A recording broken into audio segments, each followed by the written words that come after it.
In the next example, we're being asked to draw the graphs of the cosine and the sine function. So let's remember what those values are, and we're going to label all the zeros and the maxima and the minima of these functions.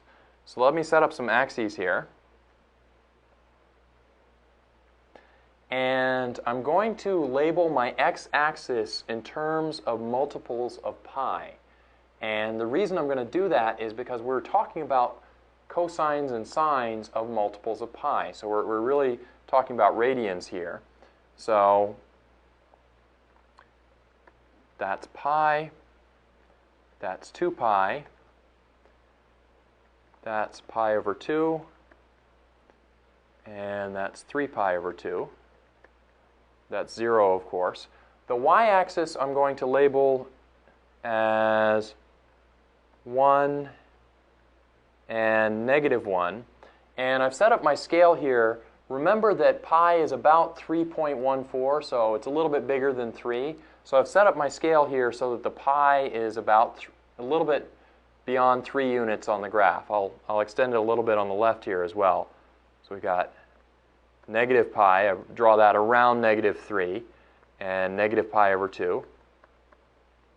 And now I want to graph the sine and cosine function according to those values that we figured out.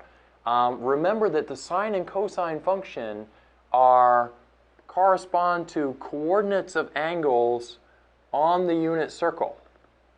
So sine and cosine, remember, are the x and y coordinates of angles on the unit circle. Now, those coordinates will never get bigger than 1 or smaller than -1. So that's why on my y-axis I only went up to -1 and 1, because the coordinates will never get bigger than -1 and 1. So let me start out with the cosine function. I'll do that one in blue. Y equals cosine x.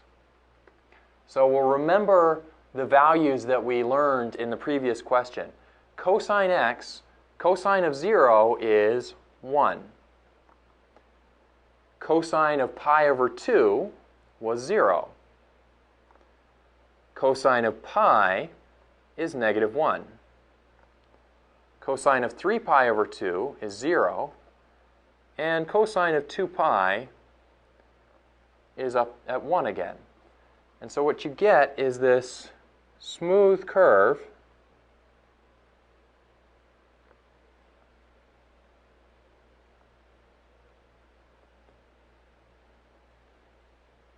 and after 2 pi, remember, after you circle 2 pi radians, then everything starts repeating. So what happens after 2 pi is that it repeats itself.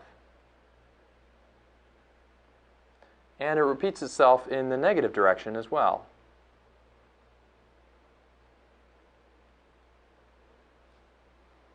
And so now we know what the graph of cosine x looks like. I'll do the sine graph in red. And remember that sine of 0 is 0. Sine of pi over 2 is 1. Sine of pi was 0 again. Sine of 3 pi over 2 was -1. Sine of 2 pi is 0. I'm doing these from memory, and hopefully you remember these values as well. But if you ever can't remember these values, you know you can always look back at the unit circle and figure them out again just from their coordinates. So the sine graph, I'm going to connect these up into a smooth curve.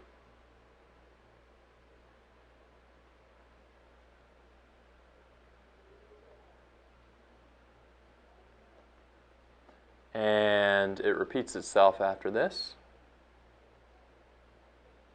And it repeats in the negative direction as well.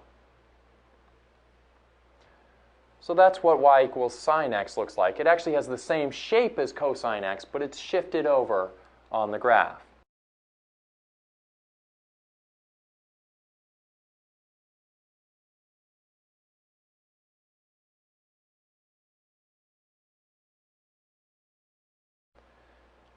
Now we're asked to label all zeros and maxima and minima. Let me go through and label the zeros first.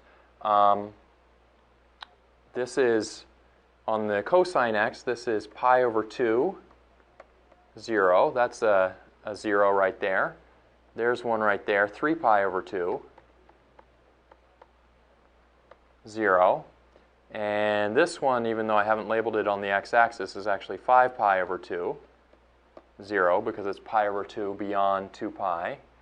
Negative pi over 2, 0. So those are the zeros of the cosine graph. The maxima, the high points, remember cosine and sine never get bigger than 1 or less than negative 1. So anytime it actually hits 1, it's a maximum. So there are the two maxima at 0 and 2 pi. The minimum value is negative 1. So there's pi negative 1. And the next one would be at 3 pi negative 1. There's one at negative pi negative 1. And now let me do the zeros of the sine graph. There's one, 0, 0. Negative pi 0. And pi 0. 2 pi 0.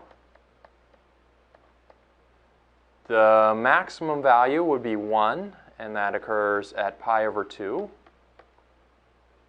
And again at 5 pi over 2. And the minimum value would be at 3 pi over 2, where the sine is negative 1. Remember, sine and cosine never go outside that range, negative 1 to 1. And at negative pi over 2. So all of these values you should pretty much have memorized. They're the sort of simplest values, the easiest ones to figure out of sine and cosine.